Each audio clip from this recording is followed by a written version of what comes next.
कराची में बादल बरस पड़े। मलीर, कायदाबाद, गुलिस्तान जौहर समेत कई इलाकों में मूसलाधार बारिश। तेज हवाएं चलने से दरख्तों से टहनियां गिर गईं, बिल बोर्ड्स भी गिर पड़े। कायदाबाद पुल के करीब बारिश का पानी जमा, ट्रैफिक की रवानी मुतासिर। शारा फैसल पर पानी जमा होने से गाड़ियों का रश लग गया। इब्राहिम हैदरी में PMT गिरने से कई अफराद जख्मी। के इलेक्ट्रिक की लोगों को बिजली के खंभों और टूटी हुई तारों से दूर रहने की हिदायत। ठट्ठा के साहिली इलाकों में तूफानी हवाओं के साथ तेज बारिश, कई इलाकों में पानी भर गया।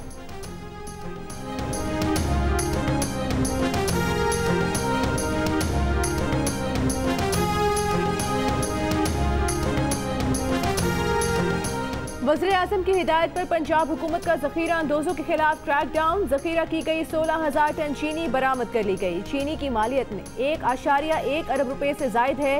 ज़ख़ीरा अंदोज़ों से तकरीबन 716 टन गंदम और 2,000 टन चावल भी बरामद किए गए। वज़ीर-ए-आज़म की बरामद की गई चीनी, गंदम, चावल हुकूमती निर्खों पर मार्केट में बेचने की हिदायत। वज़ीर-ए-आज़म ने कहा कि पंजाब हुकूमत आटे की कीमतों में इस्तेहकाम लाए, आटे की कीमत कम करके पुरानी कीमतों पर बहाल किया जाए। वज़ीर-ए-आज़म इमरान खान का NTRC हरीपुर का दौरा। वज़ीर-ए-आज़म ने कहा कि NTRC पाकिस्तान में वेंटिलेटर बनाने वाला पहला इदारा बन गया। NTRC ने वेंटिलेटर्स के 15 यूनिट्स तैयार कर लिए हैं। वज़ीर-ए-आज़म ने वेंटिलेटर्स NDMA हुक्काम के हवाले किए। नैब ने कहा है कि सुप्रीम कोर्ट फैसले की रोशनी में नैब BRT केस की तहकीकात मंतकी अंजाम तक पहुंचाएगा। चेयरमैन नैब की ज़ेर सदारत इजलास में नवाज शरीफ, शाहिद खाकान अब्बासी, आसिफ जरदारी समेत अहम रहनुमाओं के केसेस पर अब तक की तहकीकात का जायजा लिया गया। इजलास में इश्तहारी और मफरूर मुल्जिमान की गिरफ्तारी के लिए तमाम वसाइल बरूए कार लाने का फैसला।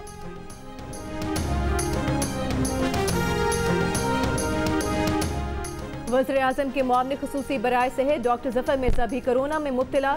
ज़फ़र मिर्ज़ा का कहना है कि कोरोना की मामूली अलामात हैं। उन्होंने घर पर तन्हाई इख्तियार कर ली और तमाम एहतियाती तदाबीर पर अमल कर रहे हैं। कोरोना से जाँ बहक होने वाले पीपल्स पार्टी के रहनुमा आयतुल्लाह दुरानी की नमाज जनाजा अदा कर दी गई।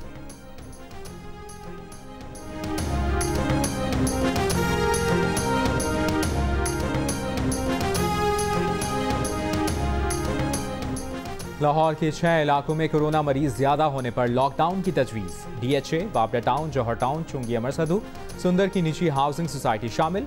इस वक्त शहर में कहीं भी लॉकडाउन नहीं। कोरोना के फैलाव को रोकने के लिए लॉकडाउन के बाइस सार्फिन के खरीदारी के रुझान में तब्दीली तो आई, मगर ऑनलाइन खरीदारी जोर न पकड़ सकी। सिर्फ 15% सार्फिन ने डिजिटल सिस्टम के जरिए अदायगियां करने का कहा। अलबत्ता तमाम सूबों में सिंध में ऑनलाइन सिस्टम का इस्तेमाल ज्यादा रहा और 21% अफराद ने टेक्नोलॉजी का फायदा उठाया। इस बात का इंकशाफ गैलप पाकिस्तान के सर्वे में हुआ।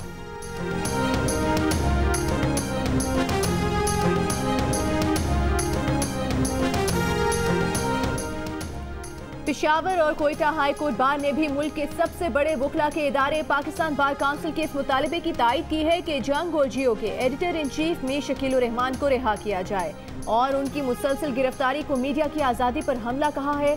Peshawar high court bar association के नौमुंतखब सदर खालिद अनवर आफरीदी का कहना है कि मीर शकील उर रहमान को सिर्फ हक और सच लिखने पर इंतकाम का निशाना बनाया जा रहा है।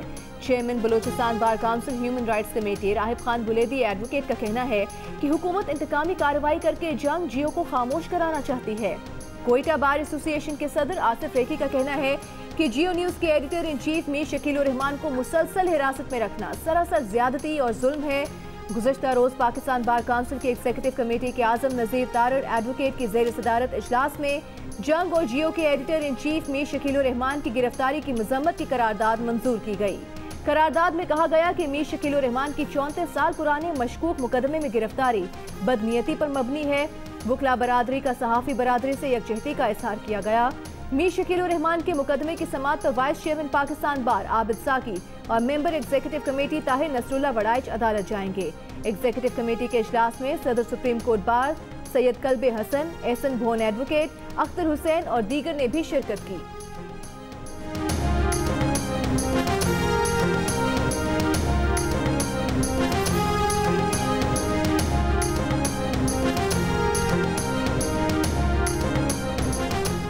जमात इस्लामी के अमीर सिराजुल हक ने कहा है कि कभी मीर शकील रहमान को गिरफ्तार करते हैं, कभी चैनल बंद करवाते हैं।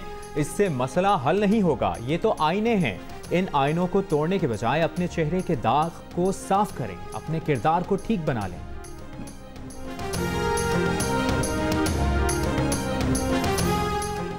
एडिटर इन चीफ जंग और जियो ग्रुप मीर शकील रहमान 115 रोज से कैद में।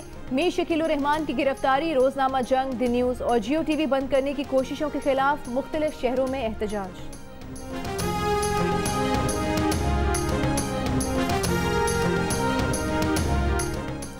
और मंगू के चाहने वालों के लिए खुशखबरी। आज़ाद नगर के डोंकी राजा चले अमेरिका और बरतानिया। दुनिया के 10 ममालिक में शायकीन का दिल जीतने वाली पाकिस्तान की सबसे बड़ी animated film the donkey king अब अंग्रेजी जुबान में रिलीज की जा रही है। अमेरिका और बरतानिया वाले भी मंगू की शरारतों के मजे लेंगे। पाकिस्तान में 25 करोड़ का बिजनेस करने वाली ये फिल्म मशहूर तरीन digital platform Amazon prime video पर दस्तयाब होगी।